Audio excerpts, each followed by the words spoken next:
It's your day in tech history, and it's brought to you by our friends over at Carbonite, where you can get a 15-day free trial by going over to geekazine.com/carbon-free. Jeffrey Powers here. I welcome you to the Day in Tech History, a full rundown of technology history 7 days a week. Subscribe to the show via iTunes, Stitcher, or download right from dayintechhistory.com. Now let's find out what happened on this day, your day in tech history. February 19th, 1971, the first warrant to search a computer is issued in San Jose. The search would ultimately lead to a conviction of theft of trade secrets. 1974, Nolan Bushnell was issued a patent for a video game positioning control system for his Pong home video game system. 1981, the IAPX 432 processor was introduced by Intel, the company's first 32-bit processor.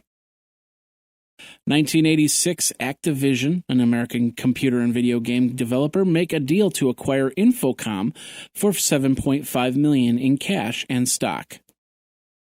1987, Apple Computer registers internet domain apple.com. It's one of the first 100 companies to register a .com domain. 1990, Thomas Knoll, PhD student at the University of Michigan, wrote a program that would create images on the Macintosh Plus.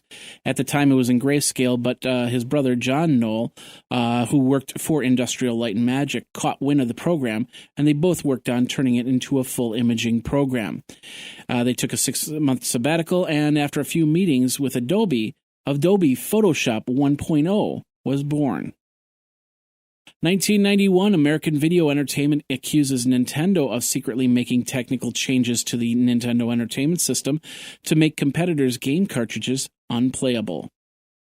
1994, Mike Goodwin published an article entitled "When Copying Isn't Theft: How the Government Stumbled in a Hacker Case." It was the January-February issue of Internet World magazine. 1996, Apple Computer announced that Motorola's computer group had licensed the Mac OS software.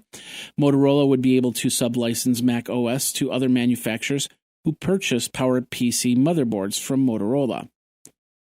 And in 1997, Heidi Roizen, vice president of the developer relations, resigns from Apple Computer in order to spend more time with her family.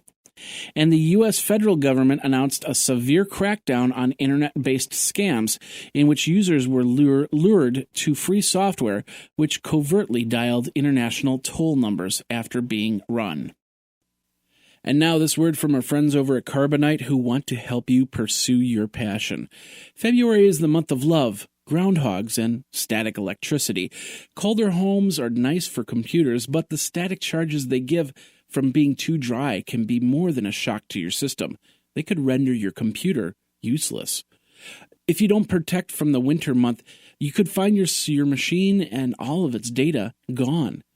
Carbonite is here to help with that. Founded in 2005, Carbonite backs up over 300 billion files to their secure servers, from photos of your newborn to important videos of the family and friends, not to mention those years of scanned documents you've been spending days digitizing. All of it gets stored in their secure cloud so you're protected from fire, theft, other acts, but also able to pull it down from your iPad to show those cute pictures to friends and family. Your data is secure, encrypted, and free from static electricity, and if you are a small business in the healthcare market, Carbonite can help since they are HIPAA compliant. It's your life backed up for $59.95 a year, a small investment in important files. For more information, check out geekazine.com/carbon-free. That's geekazine.com/carbon-free. Back up now, back up often, and back up off-site with Carbonite. Now let's get back into your day in tech history. In 2001, Apple Computer announced that it had begun shipping the new 733 MHz PowerMac G4, which was the first system to feature a SuperDrive combination CD rewritable DVD readable drive, as well as be able to read and write CDs and DVD media. 2002, Paul Pozriev and Sergey Larionov released the Mini BB under a GNU General Public license. It's a PHP-based threaded discussion board designed to be user-friendly and easily installed. 2003, Microsoft announced that it had acquired Connectix, a developer of virtualization software. And version 2.3A2 of the Python programming language was released. 2004, a Louisiana man was arrested by the FBI for releasing the 911 worm to web TV users in 2002. David Gianson of Louisiana allegedly sent an email to web TV users that included the worm, which reprogrammed their computers to dial 911. Also in 2004, Yahoo discontinued the use of Google-powered search results, launching its own search algorithm. 2008, cell phone analog networks in the United States were shut down. NetZero closed their free phone number service. And WikiLeaks, the site that posted leaked documents, was taken offline by order of a California judge. That ruling was later overturned. 2009, Dell petitions the USPTO to cancel a Canadian trademark from Scion for the word netbook. Dell stated that the company doesn't even use the netbook moniker anymore.